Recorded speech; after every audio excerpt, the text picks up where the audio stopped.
ఊరు హాస్పిటల్కి తీసుకుపోయినావయ్యా. అమ్మవారిని తీసుకుపోయి మంచం మీద పెట్టినయ్యా.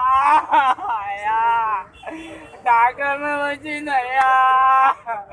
అందరినీ బయటికి పోమన్నారయ్యా. అయ్యా పిల్లగాడు పయానికి పిల్లగాడు పుట్టిండండి అయ్యా. మంచిగా ఉన్నాడయ్యా, నీలాగానే ఉన్నాడయ్యా. కాళ్ళు చేతులు అనుకుంటే ఎగిలిస్తున్నాడయ్యా.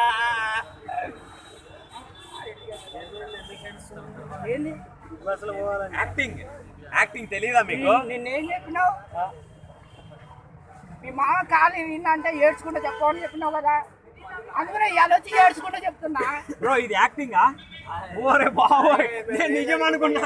కమల్ హాసన్ జూనియర్ ఎన్టీఆర్ కూడా సరిపోరు కదా యాక్టింగ్. ఇట్లాంటి సంతోషమైన విషయాలు నవ్వు కూడా చెప్పాలనా?